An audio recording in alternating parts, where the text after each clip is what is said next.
If you look closely at the blue workwear that defines the Western industrial image, its story doesn't start in an American factory.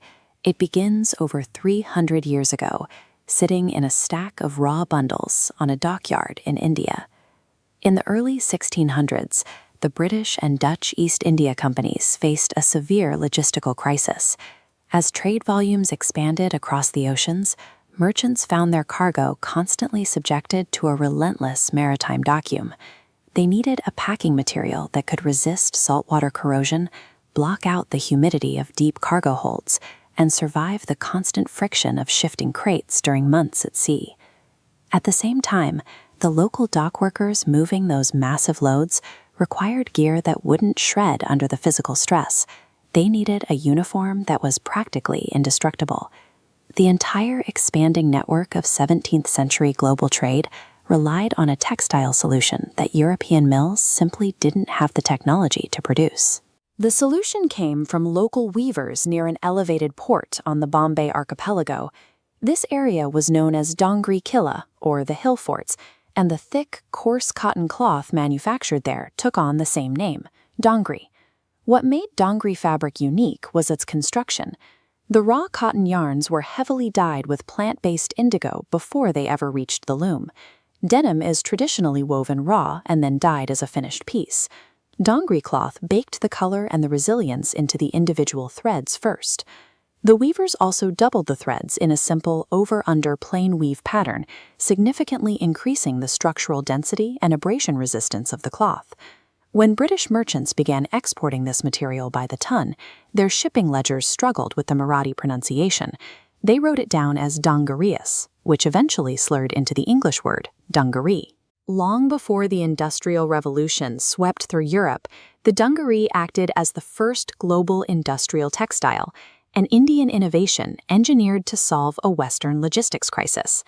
Because the fabric was so durable, it eventually made the jump from protecting cargo and powering sails to protecting humans.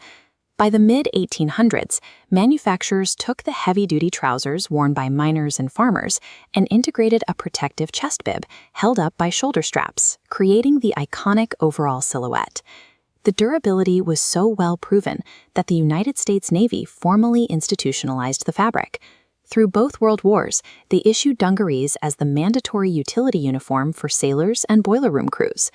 You can see the specific naval style on the sailor on the left here, wearing the wide-leg utility trousers that became the standard Navy issue. By the turn of the 20th century, this textile had shed its status as a mere shipping commodity to become the universal visual shorthand for hard physical labor. When World War II mobilized millions of men for combat, the domestic industrial workforce experienced a massive demographic shift. Women stepped in to take over shipyards, aircraft plants, and steel mills. Operating heavy machinery meant traditional domestic clothing was a safety hazard. These new factory roles required the same protective heavy-duty dungarees that the men had worn. Photographs from the era show women in the foreground operating lathes and drills, shielded by thick overalls to prevent injury. The 1943 We Can Do It poster mythologized this look. By centering the blue utility shirt, the campaign transformed factory safety gear into a national symbol of female labor mobilization. The dungaree functioned as an essential physical tool, allowing a new female workforce to safely move from domestic roles into industrial production. After the war, the culture surrounding the fabric fractured. A material engineered for dangerous manual labor was suddenly adopted by a new generation as a symbol of youthful leisure. Hollywood actors like James Dean wore stiff, dark denim and dungarees to project a rugged, anti-establishment rebellion on screen. That trajectory continued into the 1990s when the grunge aesthetic repurposed oversized workwear as a slacker culture staple. The style was defined by baggy proportions and mismatched patterns, completely divorcing the garment from its original safety functions. This countercultural rebellion was based on adopting the aesthetics of the working class. The youth signaled their detachment from corporate life by wearing the uniforms of the factory floor. In a striking historical irony, the coarse cloth originally woven for the impoverished dock workers of Mumbai was eventually adopted by global elites and high fashion royalty.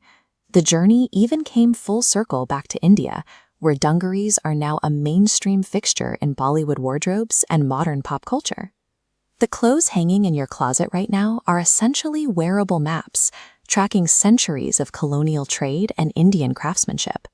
Today, a growing movement of designers is returning to those roots, supporting slow-crafted textiles that honor the original technical heritage of the Dongri weavers. The Dungaree stands as evidence of how a utilitarian fabric, designed for 17th century shipping crates, survived to clothe the Industrial Revolution and remain a global staple today. Subscribe to us for more such videos.